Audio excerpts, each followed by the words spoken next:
Alhamdulillahirabbil alamin wassalatu wassalamu asrafil anbiya'i wal mursalin wa ala alihi wa ashabihi rasulillah ajmain. Pertama sekali marilah kita ucapkan puji dan syukur kehadirat Allah Subhanahu wa taala yang telah menumpahkan rahmat dan nikmatnya kepada kita semua dengan mengucapkan alhamdulillahirabbil alamin. Salawat dan kirim salam semoga tetap tercurahkan kepada Nabi besar kita Muhammad sallallahu alaihi wasallam dengan mengucapkan Allahumma shalli ala sayyidina Muhammad wa ala ali sayyidina Muhammad. Yang saya hormati Bapak Ibu Wakil Kepala Sekolah dan yang saya hormati juga Bapak Ibu rekan guru semua yang sudah hadir di siang hari ini dalam kegiatan diseminasi aksi nyata modul 1.4 budaya positif. Sebelumnya saya mengucapkan ribuan terima kasih kepada Bapak Ibu yang sudah dengan ikhlas meluangkan waktunya di siang hari yang panas ini untuk mengikuti kegiatan diseminasi aksi nyata modul 1.4 tentang budaya positif.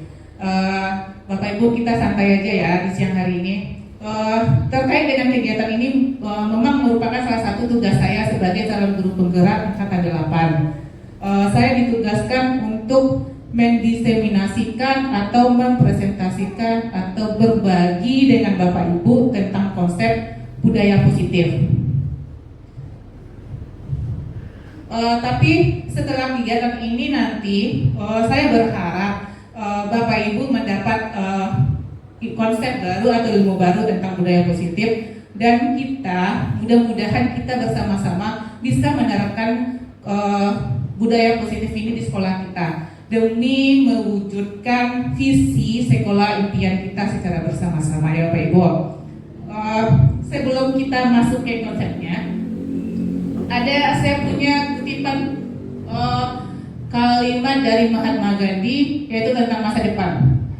Masa depan bergantung pada apa yang kita lakukan hari ini.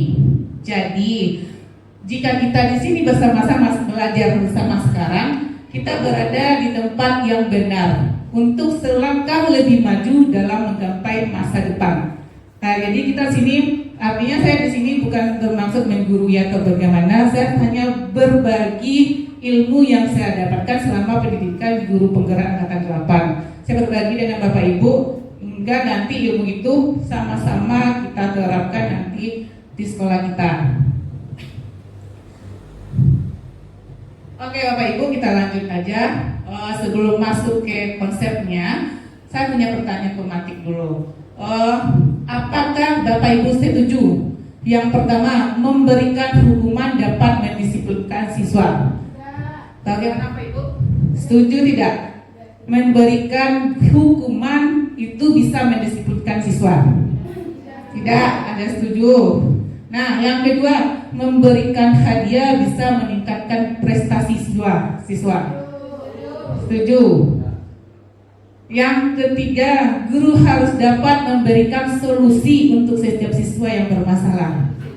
Setuju. Yang keempat terakhir, guru berperan sebagai teman bagi siswa. Nah, dari jawabannya ada yang setuju, ada yang tidak setuju.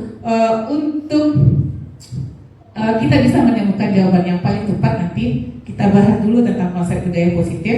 Di akhir kita ulas kembali pertanyaan ini. Apakah jawaban dari pertanyaan ini yang sudah kita ungkapkan tadi itu sudah tepat atau sudah yang terbaik? Ya Bapak Ibu. Kita lanjut Mbak Ibu. Yang pertama kita mulai dengan positive mindset. Apa itu budaya positif? Budaya positif itu adalah perwujudan dari nilai-nilai atau keyakinan universal yang diterapkan oleh sekolah.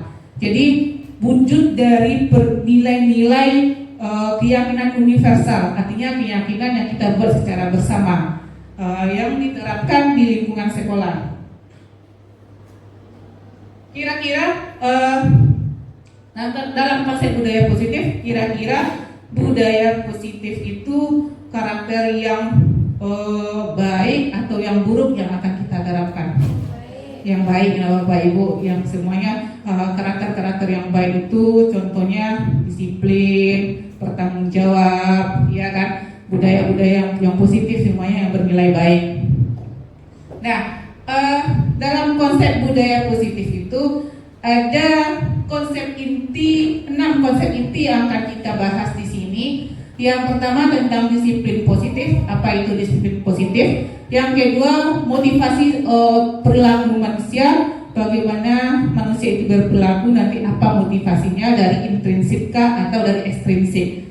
Yang ketiga, keyakinan kelas atau sekolah. Keempat, kebutuhan dasar manusia. Kelima, posisi kontrol seorang guru. Dan terakhir, segitiga restitusi. Dari 6 konsep inti, ada yang kalimat baru yang masih baru, mungkin yang masih asing dari Bapak Ibu. Dari ke-6-nya ini, segitiga restitusi. Nah, ini hal baru mungkin nanti yang akan kita ulas.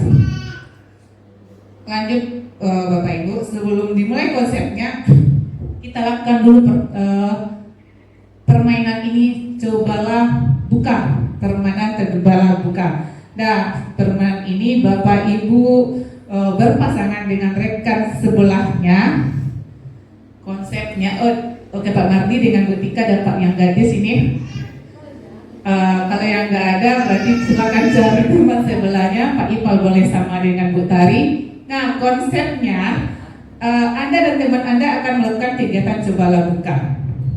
Tugasnya salah satu dari dua ibu tadi, bapaknya, menggempalkan tangan salah satu.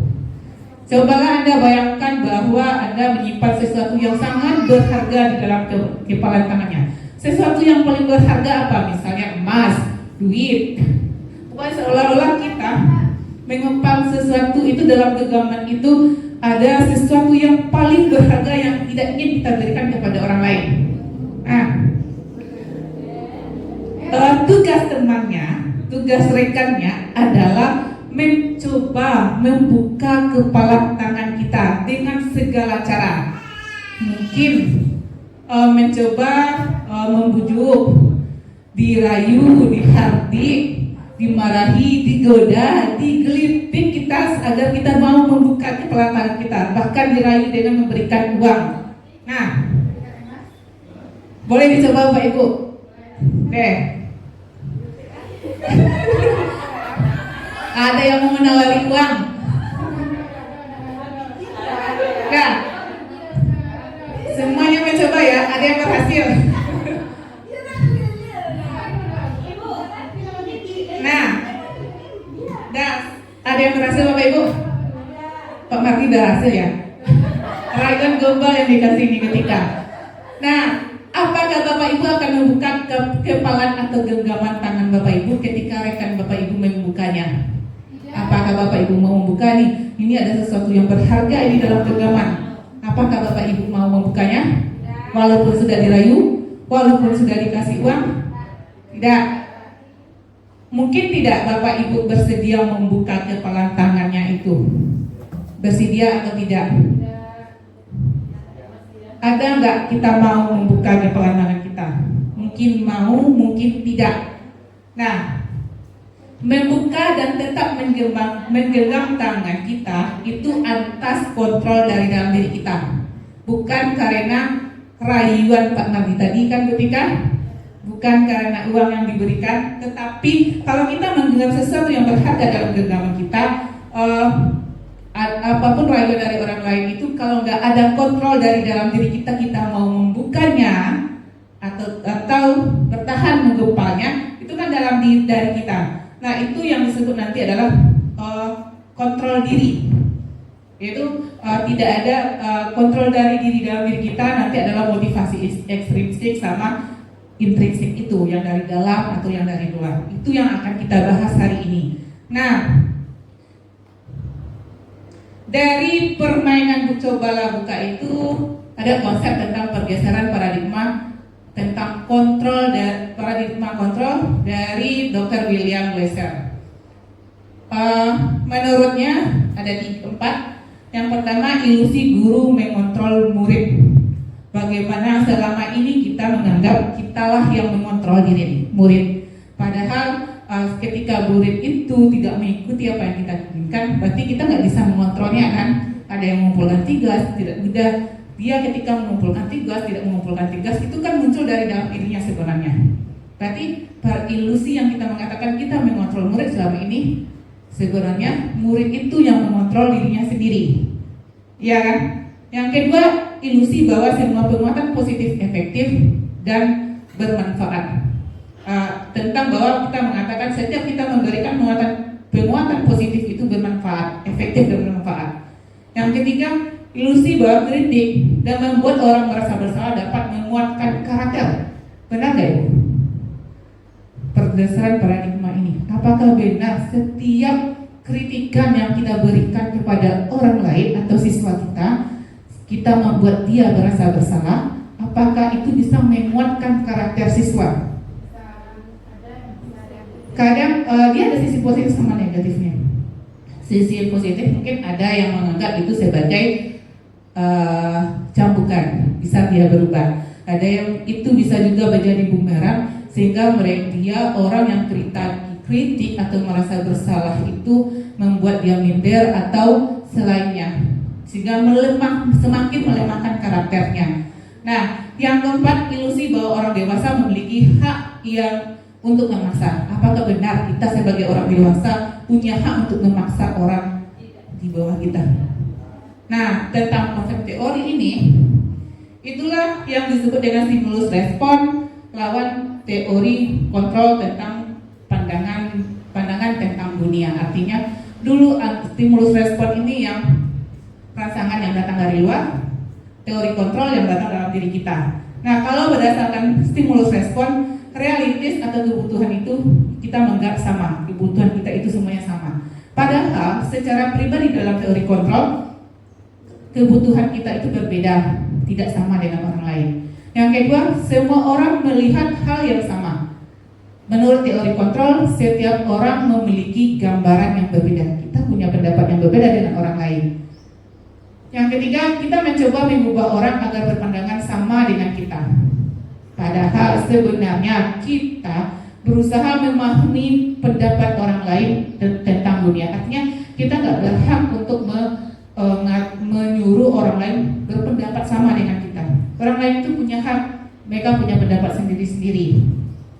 Yang ketiga, karena perilaku buruk dilihat sebagai suatu kesalahan. Semua perilaku memiliki tujuan. Jadi selama ini dalam stimulus respon, perilaku buruk itu dilihat sebagai suatu kesalahan ya Bapak Ibu. Padahal setiap orang melakukan perilaku buruk, perilaku baik itu mereka punya tujuan tersendiri. Seperti anak-anak, dia melakukan perilaku buruk kadang ada tujuannya untuk menarik perhatian dan sebagainya. Mereka butuh kasih sayang dan ada kebutuhan manusia lainnya yang mereka penuhi. Nah, menurut stimulus respon, saya bisa mengontrol orang lain. Padahal teori kontrolnya Anda tidak bisa mengontrol orang lain. Kontrol itu berasal dari diri masing-masing. Yang sebetulnya pemaksaan ada pada saat bujukan gagal. Ketika kita membujuk seseorang itu gagal, muncullah satu pemaksaan. Apa istilahnya kalau kita naksir orang, Pak Mardi? Cinta ditolak, dukun bertindak. Itu artinya ketika bujukan kita gagal, pemaksaan terjadi, dukunlah yang bertindak. Nah, sebenarnya pada teori kontrol, kolaborasi dan konsensus menciptakan pilihan-pilihan yang baru. Yang terakhir ini yang lagi dimarakan itu model berpikir menang kalah. Ini menang dan siapa yang kalah. Secara teori kontrol, teori itu adalah model berpikir kita menang. Artinya tidak ada yang kalah dan tidak ada yang menang. Semua sama. Kita masuk ke konsep disiplin positif. Yang pertama, dari konsep inti kita tentang disiplin positif.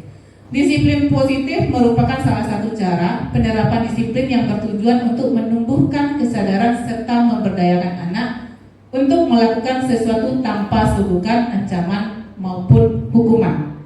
Jadi kita menanamkan disiplin itu ke anak tanpa ada melakukan sesuatu tanpa kita ada ancaman, suguhan dan sebagainya. Nah, kalau kita menerapkan disiplin positif itu, ada nilai-nilai kebajikan universal yang semuanya akan tertuju pada profil pelajar Pancasila yang sekarang lagi kita gadang-gadangkan dalam kurikulum Merdeka. Nah, ada 6 dimensi dalam profil pelajar Pancasila.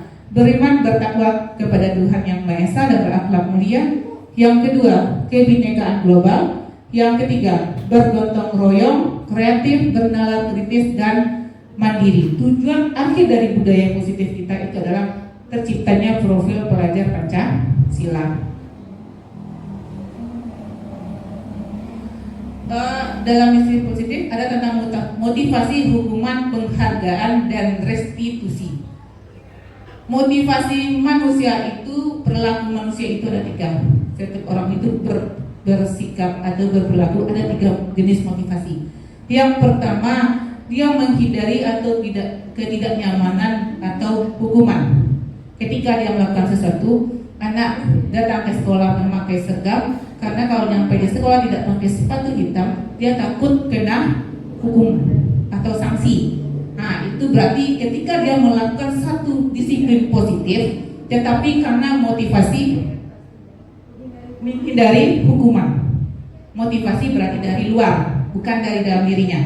Yang kedua, ketika orang berperilaku itu ingin melakukan sesuatu karena ingin mendapatkan imbalan atau penghargaan dari orang lain. Dia ingin melakukan sesuatu kebaikan karena ingin mendapat imbalan atau penghargaan dari orang lain, maka dia melakukannya. Berarti motivasinya intrinsik atau intrinsik, Bapak Ibu? Intrinsik. Yang terakhir, karena dia melakukan sesuatu itu ingin menjadi orang yang mereka inginkan dan menghargai diri sendiri dengan nilai-nilai yang mereka percaya.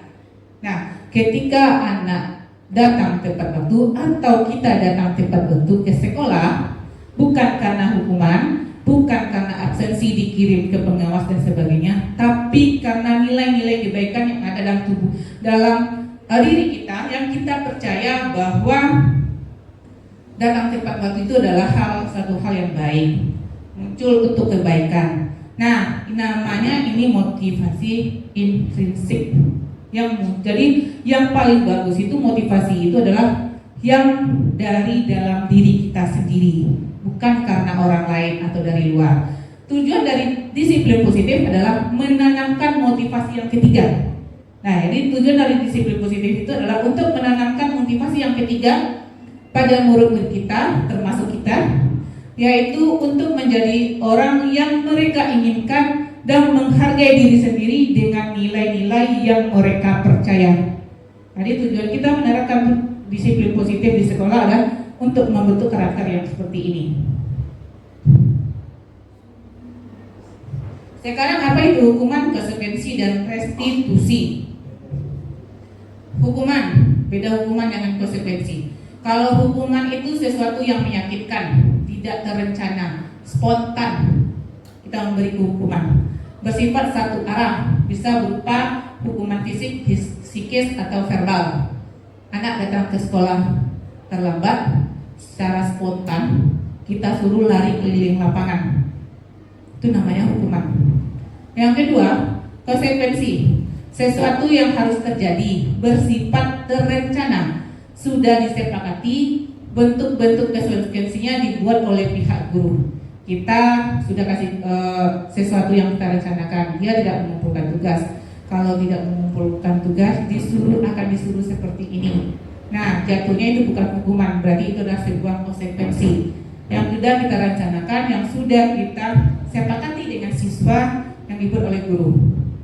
Ini salah satunya. Terakhir, restitusi ya Bapak Ibu. Restitusi itu maksudnya, restitusi itu merupakan sebuah pilihan. Restitusi adalah proses menciptakan kondisi bagi murid untuk memperbaiki kesalahan mereka. Jadi ketika mereka melakukan kesalahan, kita kasih proses, bukanlah tidak hukuman, tidak berbentuk hukuman, tidak berbentuk konsekuensi, tetapi proses kesempatan kepada mereka untuk memperbaiki kesalahan mereka sehingga mereka bisa kembali pada kelompok mereka dengan karakter yang lebih kuat, sehingga mereka bisa berubah dari generasi yang gagal menjadi generasi yang berhasil nantinya. Itu tujuan dari restitusi. Nah, restitusi ini dari ketiga ini yang paling bagus yang kita gunakan adalah restitusi. Restitusi membantu murid menjadi lebih memiliki tujuan, disiplin positif, dan memulihkan dirinya setelah berbuat salah. Penekanannya bukanlah pada bagaimana mereka berperilaku untuk menyenangkan orang lain, tetapi atau menghindari kenyamanan, namun tujuannya adalah menjadi orang yang menghargai nilai-nilai kebaikan yang mereka percayai. Itu tujuan restitusi. Jadi ketika anak salah itu kita kasih proses restitusi, artinya kesempatan mereka untuk membagi kesalahannya sehingga mereka bisa kembali ke karakter yang kuat tanpa merasa yang minder dan sebagainya, sehingga mereka berubah itu benar-benar dari keyakinan dirinya masing-masing, bukan karena takut hukuman atau konsekuensi lainnya. Nah, ini ada pernyataan Bapak Ibu tentang konsekuensi ataupun hukuman. Yang pertama, mencatat 100 kali di dalam buku dengan kalimat saya tidak akan terlambat lagi karena terlambat sekolah. Ini konsekuensi atau hukuman Bapak Ibu? Apa Bapak Ibu? Konsekuensi atau hukuman? Mencatat 100 kali di dalam buku dengan kalimat saya tidak akan terlambat lagi datang ke sekolah karena anak siswanya terlambat. Hukuman atau konsekuensi? Kalau konsekuensi, kalau hukuman itu sesuatu yang tidak terencana, spontan kita suruh. Berarti kalau 100 ini ada kesepakatan siswa melakukannya, dan kalau terlambat besok harus menulis ini 100 kali. Berarti ini tergolong ke dalam konsekuensi. Nah, lari mengelilingi lapangan basket 2 kali karena terlambat hadir di sekolah. Ini baru namanya hukuman. Membersihkan coretan yang dibuat di meja tulis. Apa Ibu?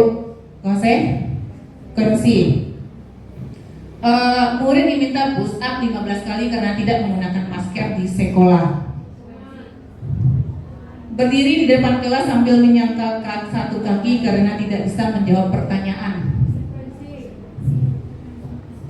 Konsekuensi atau hukuman?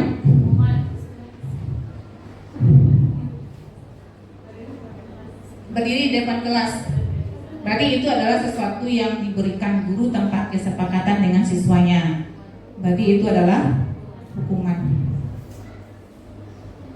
Nah, tentang konsep hukuman, ada istilah dihukum oleh penghargaan. Jadi setiap penghargaan yang kita berikan kepada orang lain itu belum tentu sesuatu yang luar yang berharga, tetapi bisa berubah menjadi suatu hukuman.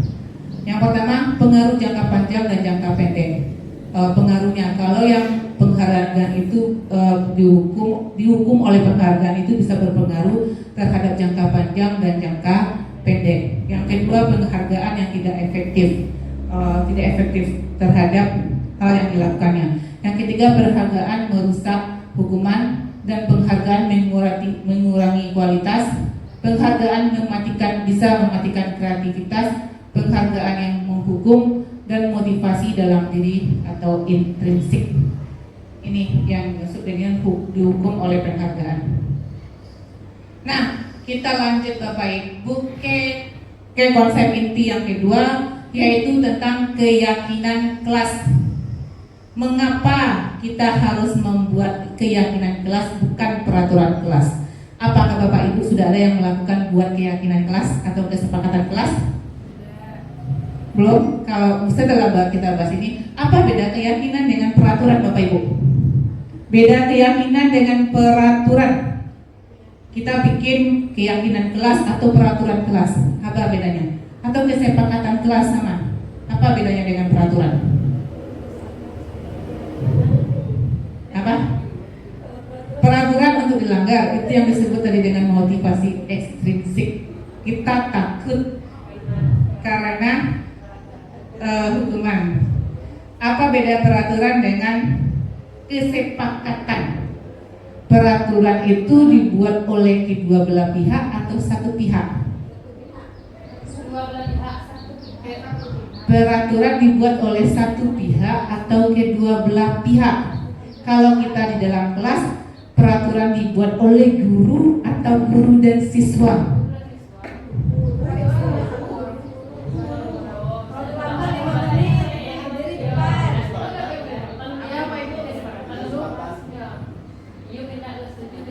Kalau minta persetujuan berarti kesepakatan, ya kan? Jadi bedanya peraturan dibikin oleh satu pihak tanpa ada kesepakatan. Kita bikin aturan sekolah tanpa ada kesepakatan dari siswa, berarti itu namanya peraturan. Nah, kesepakatan dari peraturan itu kalau ada yang kita sepakati, kita setujui, kita yakini itu tentang kebaikan, itu namanya adalah keyakinan atau kesepakatan. Nah, mengapa di kelas itu kita harusnya bikin keyakinan kelas bukan peraturan kelas? Karena kalau ke peraturan guru yang bikin belum tentu anak itu setuju. Berarti kita aja yang bikin peraturan ya, tidak setuju dia. Nah, seharusnya yang kita bikin di dalam kelas itu adalah tentang keyakinan kelas. Istilahnya ketika dia kalau keyakinan kelas kita kan sepakati dulu dengan anak, setuju nggak? Nah, kalau dia setuju artinya dia melakukan disiplin positif tersebut memang dari dalam dirinya. Dia sudah meyakini nilai-nilai kebaikan itu yang dia yakini baik dari dalam dirinya, sehingga dia melakukannya. Kalau dalam peraturan muncullah istilah tadi Burian apa? Peraturan itu untuk dilanggar, itu bentuk dari motivasi ekstrinsik. Nah, contohnya ini dua tentang peraturan. Yang pertama ini yang KFC ya.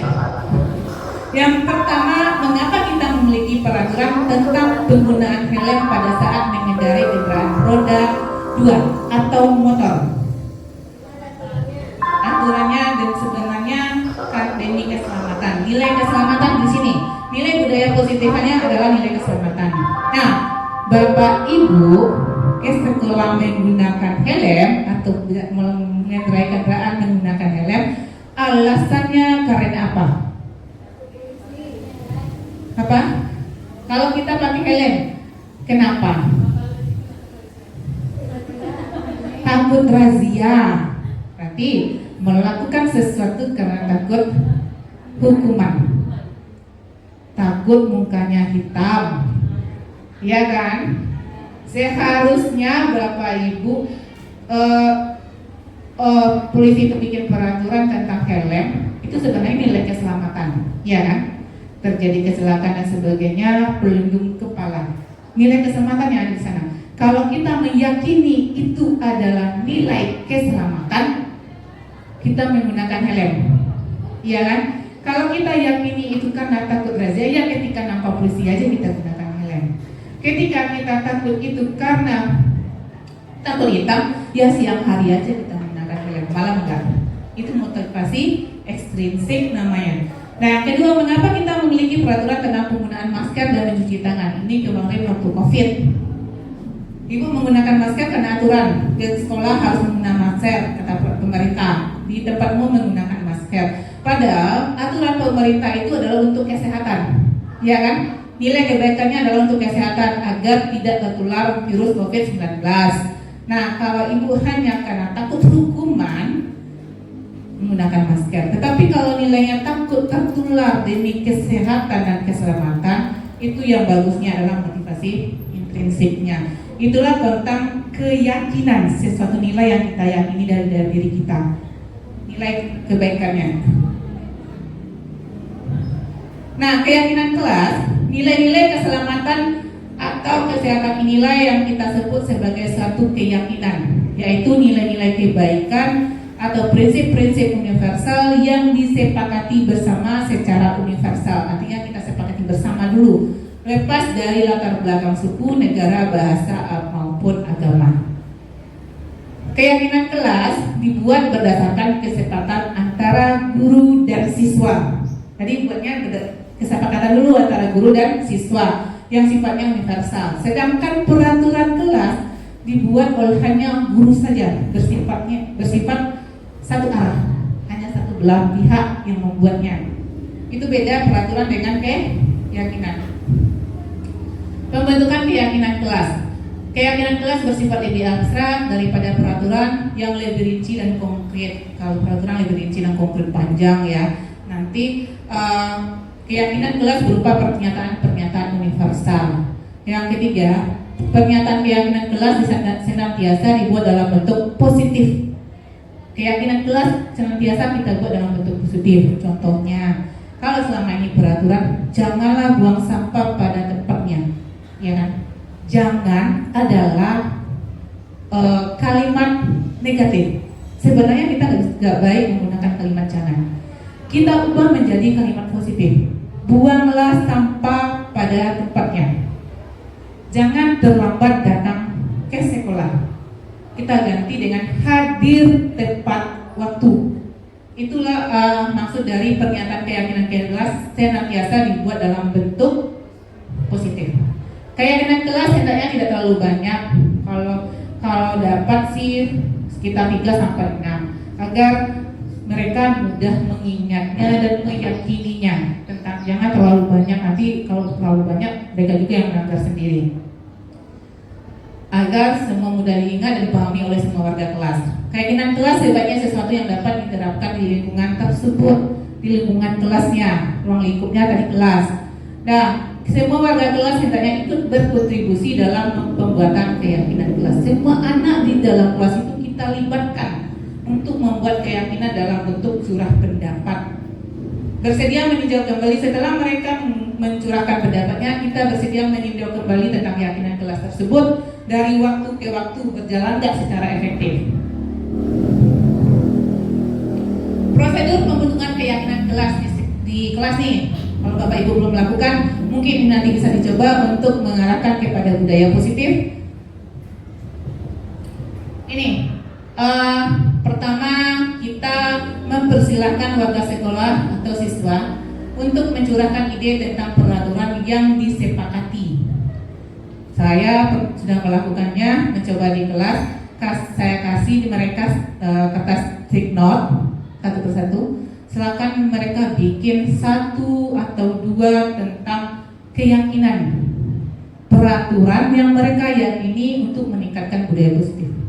Misalnya ada yang buat bikin hadir tepat waktu, piket bertanggung jawab terhadap tugasnya, jagalah kebersihan kelas, kan ada juga itu, jagalah kenyamanan kelas, artinya tidak bikin keributan dan sebagainya, atau mengumpulkan tugas tepat waktu, macam-macam yang dicurahkan oleh pendapatnya. Dari curah pendapat itu silakan siswa persilahkan menempel stick note-nya di depan, tampilkan semuanya. Dari yang tampil ini nanti akan kelihatan pasti ada yang sama. 30 isi kelas, dari 30 itu pasti ada yang punya keyakinan yang sama. Nah, itu yang kita tinjau kembali. Setelah mencatat semua masukan itu, ganti kalimat. Kalau ada yang membuat dengan kalimat negatif, kita ganti menjadi kalimat positif. Setelah itu kita tinjau kembali curah pendapat yang terkumpul dan susun menjadi keyakinan kelas berdasarkan kesepakatan bersama. Dan kalau seandainya banyak, jadikan 3 atau sampai 7, biar jangan terlalu banyak, biar mudah dipahami. Setelah selesai, kita meninjau dan menyetujui dengan cara menandatangani, dan keyakinan itu setelah itu tempel di depan kelas biar anak-anak itu bisa mengingatnya terus. Nah, ini bentuk keyakinan kelasnya. Ini aksi nyata yang sudah saya lakukan tentang membuat keyakinan kelas di kelas. Ini adalah 12 IPA 1 dan 12 IPA 2. Mereka ini adalah sesi curah pendapat. Saya kasih mereka kertas take note. Silakan. Saya sampaikan dulu itu tentang keyakinan kelas itu apa bedanya dengan peraturan. Saya berikan mereka kesempatan mengambil peraturan untuk mereka yakini menjadi kesepakatan kelas. Silakan mereka mencurahkan pendapat di dalam stick note. Setelah itu mereka menempelnya masing-masing di depan. Nih, mereka tempel di depan hasil curah pendapat mereka masing-masing. Setelah itu ada perwakilan nanti yang akan meninjau dan membaca dari curah pendapat tadi. Mereka tulis dulu semuanya. Setelah itu kita tinjau bersama-sama, kan ada kalimat yang sama atau tujuan yang sama dari keyakinan tersebut. Lalu setelah itu kita sepakati menjadi suatu keyakinan kelas nantinya ditulis, atau nanti bisa kita ketik dan sebagainya, tergantung. kreativitas masing-masing di kelas. Nah, itulah bentuk aksi nyata saya yang sudah melakukan tentang konsep keyakinan kelas tentang menerapkan budaya positif. Lanjut, konsep inti berikutnya adalah kebutuhan dasar manusia. Kebutuhan dasar manusia itu ada 5. Yang pertama, karena ingin bertahan hidup. Kebutuhan yang bersifat fisiologis itu adalah kebutuhan yang bersifat fisiologis. Yang kedua, kasih sayang dan rasa diterima, karena ingin kasih sayang dan rasa diterima. Itu kebutuhan psikologis. Yang ketiga, tentang penguasaan atau kebutuhan pengakuan dari orang lain. Yang keempat, kebebasan, yaitu kebutuhan akan pilihan. Mereka butuh pilihan, tidak ingin terikat. Yang kelima, kesenangan, karena mereka butuh merasa senang. Ini jenis-jenis kebutuhan manusia. Nah, kalau ditinjau dari tersebut, ini ada pertanyaan Bapak Ibu. Aku senang main kejar-kejaran dengan ibu guru. Seru, kata anak. Apa sebenarnya kebutuhan anak tersebut melakukan kejar-kejaran? Aku senang melakukan kejar-kejaran dengan ibu guru. Kebutuhan kesenangan. Ibu kejar aku karena ibu guru sayang aku. Karena dia butuh kasih sayang, sehingga dia ingin ibu gurunya mengejarnya. Yang ketiga, aku hebat kan, bisa bikin ibu guru kejar aku. Dia setelah dikejar guru ternyata dia merasa hebat. Kebutuhan atas pengakuan, ya kan? Orang lain mengakuinya dia hebat. Seorang guru mengejarnya, kan itu. Aku bosan belajar mewarnai terus di dalam kelas. Bosan katanya. Kebutuhan atas dia ingin terikat, tadi apa namanya? Kebutuhan akan kebebasan. Dia ingin bebas, tidak mau mewarnai terus. Nah, Bapak Ibu, kita lanjut ke dunia berkualitas. Dunia berkualitas Anda adalah tempat khusus dalam pikiran Anda. Tempat Anda menyimpan gambaran atau representasi dari semua yang Anda inginkan. Bisa berisi orang-orang atau hal-hal dan apa saja yang terbaik dalam hidup Anda dan membuat Anda merasa bahagia dan terpenuhi kebutuhan dasar. Bedanya kalau kebutuhan dasar itu sifatnya universal, lebih luas. Kalau dunia berkualitas itu yang terbaik, ibaratnya menurut William Glasser itu adalah kita ibaratkan sebuah album foto yang kita isi di dalamnya hal-hal terbaik, orang-orang penting dan sebagainya yang ada dalam hidup kita, dari gambaran kebutuhan yang terpenuhi dari kebutuhan dasar. Nah, ini suatu dunia berkualitas. Pertanyaan pematinya, siapa orang-orang yang paling penting dalam hidup Anda? Siapa? Pemati. Siapa yang paling penting dalam hidup pemati sekarang ini? Keluarga. Itu yang kita masukkan ke album foto, ke dalam dunia berkualitas kita. Nah, nilai-nilai kebajikan apa yang terpenting dalam hidup Anda? Nilai kebaikan apa yang paling penting dalam hidup? Apa Bu Mary? Nilai kebaikan atau kebahagiaan. Ada, kalau misalnya bisa juga yang paling penting nilai kebaikannya kejujuran. Ya, dalam hidup ya, penting itu kejujuran. Nah, kalau Anda menjadi orang yang ideal, karakter atau sifat apa yang Anda paling inginkan ada dalam diri? Apa Bu Mary? Disiplin, jujur, bertanggung jawab, penting ya, bertakwa. Lalu apa pencapaian Anda yang Anda sangat banggakan sampai di titik ini? Apa pencapaian yang paling kita banggakan? Apa Bu Rika? Menjadi seorang guru yang mulia, yang berikan bisa mencerdaskan anak bangsa semuanya. Apa pekerjaan ideal bagi Anda? Sama tadi mungkin ya, menjadi seorang guru. Ceritakan bagian perjalanan hidup Anda di mana Anda merasa itulah titik puncak hidup Anda. Perjalanan hidup merupakan titik puncak yang paling berharga.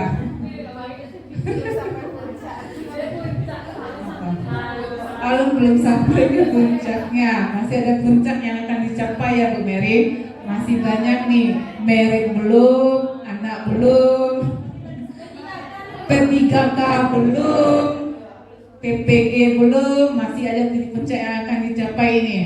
Berikutnya, apa yang paling bermakna dalam hidup Anda? Kesehatan. Apalagi. Nah, hal-hal penting seperti itu yang paling bermakna tersebut itu yang kita taruh di album fotonya. Dari 5 kebutuhan dasar tadi yang sifatnya universal, itu yang disebut dengan dunia berkualitas. Nah, kita masuk ke konsep inti yang keempat, posisi kontrol guru. Ada 5 posisi kontrol guru sebagai penghukum, pembuat rasa bersalah, teman, pemantau, dan manajer. Ini ada 5 posisi kontrol guru yang sering kita lakukan mungkin. Contohnya, ini ada contohnya Bapak Ibu. Posisi manajer.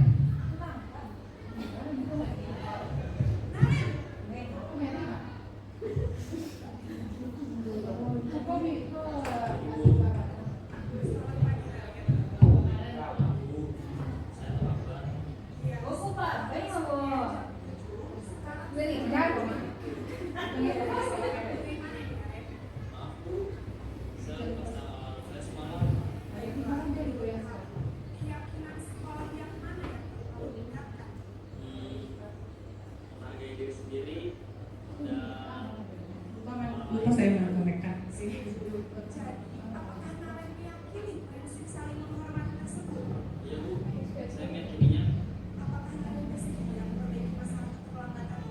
Bersedia, Bu. Bagaimana kalau memperbaiki masalah keterlambatan itu? Saya akan coba untuk tidak lupa menyetel alarm saya, Bu. Baik. Kalau mereka di rumah, ada orang yang kira-kira bisa bantu menyiapkan gitu. Ada, Bu. Kakak saya, Kak Emma. Ada lagi selain Kak Emma? Selain Kak Emma, ada ibu saya. Baik. Jadi yang mengingatkan adalah Kak Emma dan ibu ya. Kira-kira akan mulai start awal kapan ya, Kak? Setelah pulang sekolah akan segera saya lakukan. Baik. Jadi kalian akan segera alami waktu besok pagi dan akan diingatkan oleh kakak dan ibu dan Narek ya. Ada lagi Bu?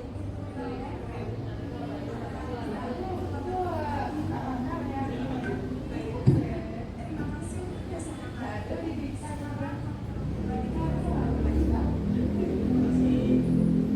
Nah, ini posisi manajer. Dia tidak marah-marah ya Bapak, suaranya lembut sekali.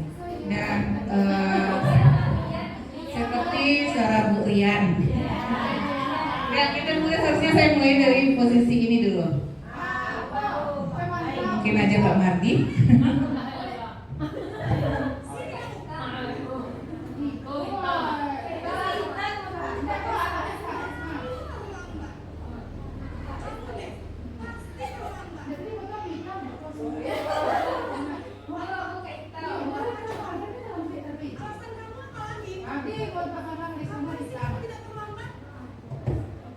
malas sekali ya kamu jadi anak. Dasar pemalas.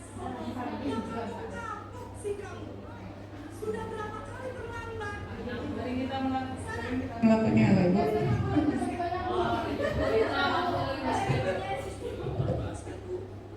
Kenapa? Kamu ngelawan ibu?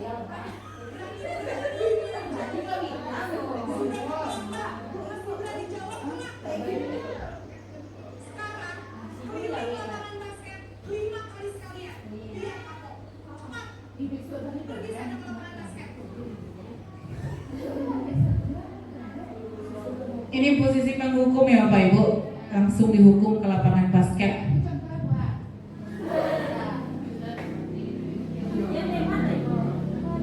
Menghukum pembuat rasa bersalah dulu. Marah lagi nih.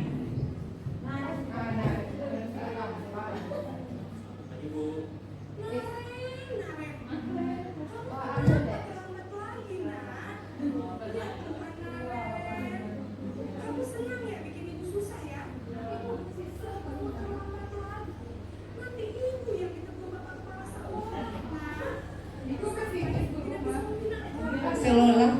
muridnya harus merasa bersalah.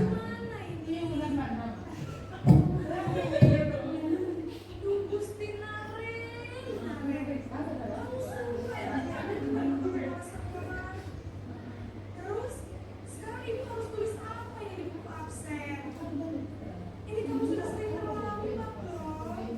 Ibu harus apa coba? Ya sudah, lain kali jangan bikin ibu lagi ya nak ya. Ibu tidak akan malu lagi bisa jangan malu kalau ibu bapak kepala sekolah. Sana cepat.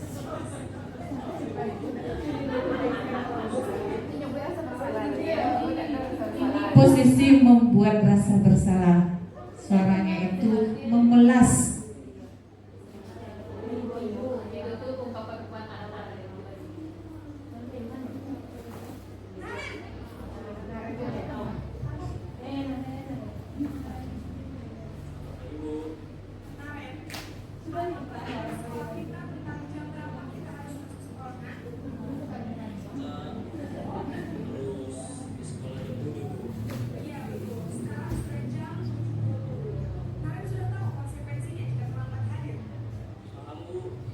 Saya harus tinggal kelas, kasih jam istirahat selama 20 menit. Ya benar, konsekuensinya demikian.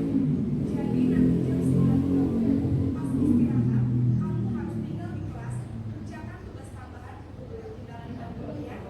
Baik, Bu. Ini posisi pemantau atau monitor. Artinya di sini pemantau itu dia berpijak kepada peraturan, ya kan? Konsekuensi itu pemantau.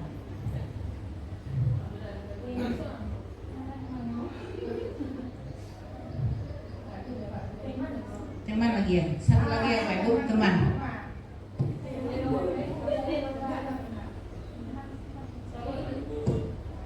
Wah, sudah jam berapa ini? Iya sayang.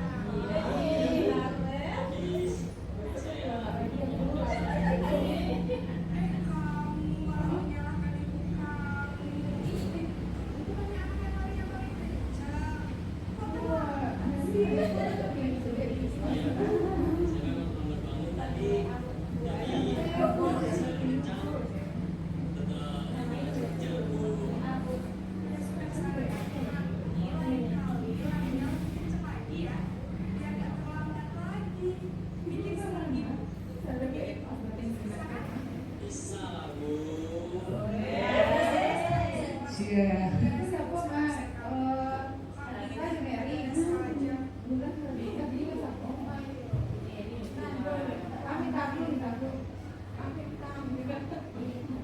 Nah, Bapak Ibu, dari 5 contoh video dari posisi kontrol guru, mulai dari penghukum, pembuat rasa bersalah, pemantau, teman,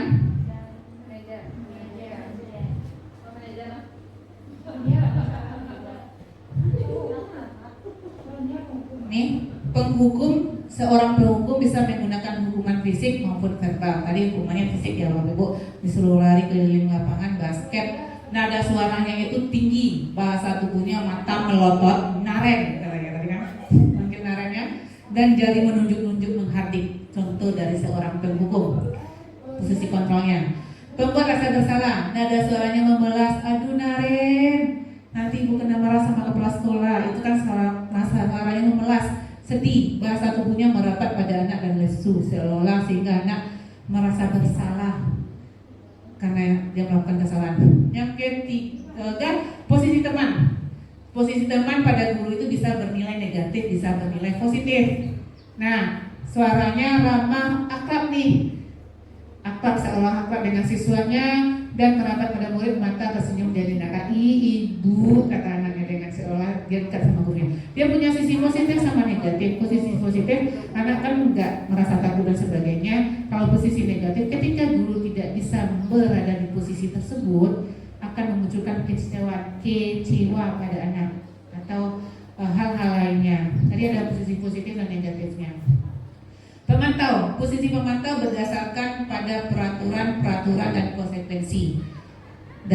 suaranya datar, bahasa tubuhnya formal. Mereka berpijak kepada peraturan tadi. Konsekuensinya tinggal di kelas setelah istirahat 20 menit katanya. Terakhir, posisi manajer.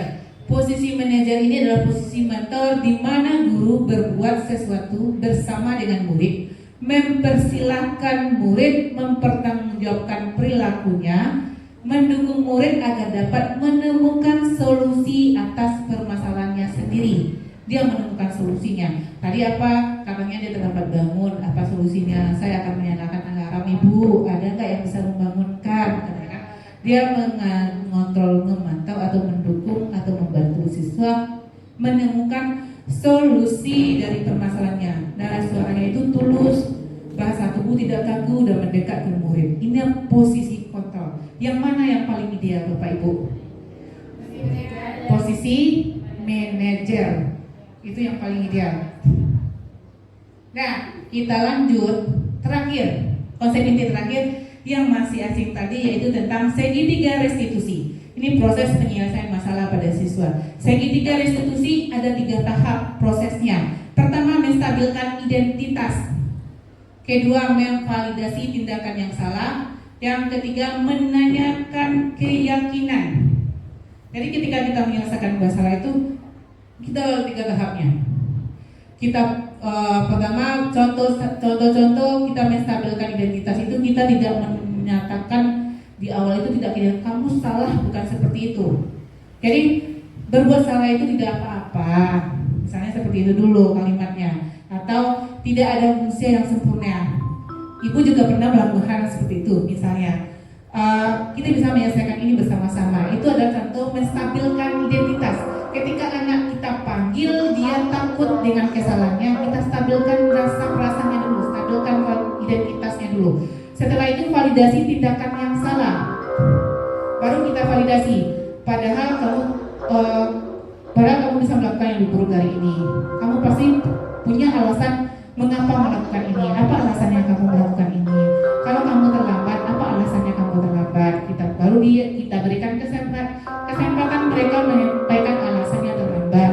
Itu artinya memvalidasi tindakan yang salah tanpa menjudge mereka kamu salah. Biarkan mereka memvalidasinya dulu. Terakhir, baru menanyakan keyakinan. Kita tanyakan kalau sudah saya terlambat karena bangun terlambat Bapak Ibu, atau ban motor bocor Bapak Ibu, misalnya seperti itu. Setelah itu baru kita menanyakan keyakinan. Apa yang kamu lakukan hari ini melanggar keyakinan kelas tidak?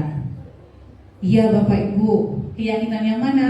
Hadir tepat waktu. Kan itu dia sadar ya dengan keyakinannya dia buat sendiri. Dia menyadari sendiri tentang kesalahannya. Nah, teori kontrol menyatakan bahwa kita pada dasarnya termotivasi secara internal. Apa yang kita percaya sebagai kelas atau keluarga, apa nilai-nilai umum yang kita sepakati, dan apa bayangan kita tentang kelas yang ideal, dan kamu mau jadi orang yang seperti apa. Itu tentang menanyakan keyakinan. Jadi ketika kita menyelesaikan ini, kebanyakan guru BK yang ada di sini mungkin bisa menerapkan segitiga restitusi ini ketika menyelesaikan masalah dengan siswa tanpa menjudge kesalahannya. Kita harus menstabilkan identitas dulu, lalu validasi tindakan yang salah, baru kita restitusi dengan menanyakan keyakinan. Nah, salah satu contoh praktek segitiga restitusi yang sudah saya terapkan dalam aksi nyata skenario-nya. Satu hari saat pembelajaran fisika di kelas, Ibu Dona sedang menjelaskan saya sendiri tentang materi. Ini siswa yang bernama Raihana atau Rai datang terlambat di dalam kelas.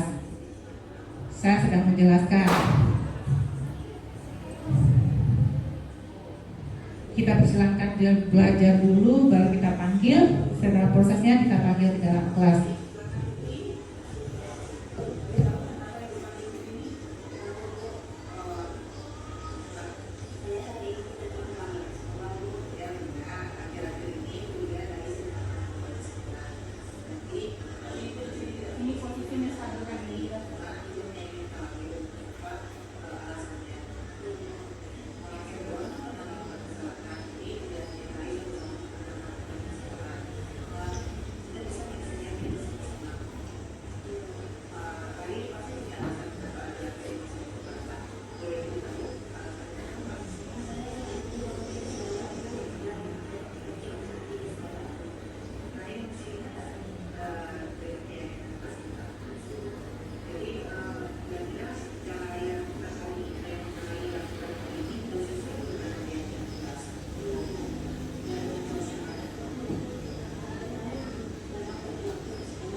Itu tadi Ibu salah satu praktek aksi nyata dari saya lakukan yang sudah saya lakukan tentang praktek segitiga restitusi dengan kasus seorang siswa yang terlambat di saat jam pembelajaran fisika. Nah, itulah materi semua materi yang kita bahas hari ini tentang budaya positif. Diawali dengan perkataan Muhammad Gandhi, sekarang kita akhiri dengan Walt Disney yang menyatakan bahwa semua impian pasti bisa Anda wujudkan jika Anda memiliki keberanian untuk mengejarnya. Jadi semua impian kita bisa kita wujudkan jika kita punya keberanian untuk mengejarnya. Artinya jika Anda punya impian, maka genggam impian tersebut dan yakini untuk dikejar. Percayalah bahwa impian Anda pasti bisa Anda wujudkan kalau kita yakin. Nah, Bapak Ibu, banyak hal yang saya dapatkan dalam program guru penggerak. Kalau seandainya Bapak Ibu mau belajar untuk masa depan, ayo kita semuanya ikut juga dengan program guru penggerak. Kita wujudkan impian kita, kita genggam semua impiannya itu, ya Bapak Ibu. Dan itulah tentang konsep materi budaya positif yang saya bagi ilmunya dengan Bapak Ibu. Mudah-mudahan bermanfaat, bisa kita terapkan di lingkungan sekolah kita dengan mewujudkan visi impian sekolah kita menjadi sekolah yang berkarakter dengan profil pelajar Pancasila, dengan konsep merdeka belajar atau pembelajaran yang menyenangkan bagi murid. Nah, mudah-mudahan bermanfaat ya Bapak Ibu. Dan terakhir saya ucapkan ribuan terima kasih ke Bapak Ibu yang sudah meluangkan waktunya dengan ikhlas di ruangan ini mendengarkan diseminasi saya di tengah suasana hari yang sangat panas ini. Mudah-mudahan bermanfaat dan menjadi amal ibadah untuk kita semua, Bapak Ibu. Amin. Terima kasih banyak Bapak Ibu. Saya tutup dengan Assalamualaikum warahmatullahi wabarakatuh.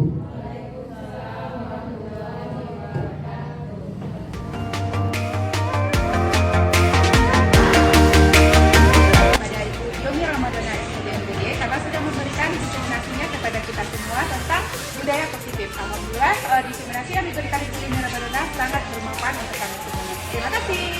Terima kasih kami ucapkan kepada Ibu Yomi Ramadhana atas penyampaian diseminasi mengenai budaya positif. Materinya sangat bermanfaat dan sangat menyenangkan. Terima kasih kami ucapkan kepada Ibu Yomi Ramadhana atas penyampaian materi diseminasi budaya positif. Materinya sangat bermanfaat untuk kami, apalagi kami guru BK. Mudah-mudahan bisa menerapkan di sekolah.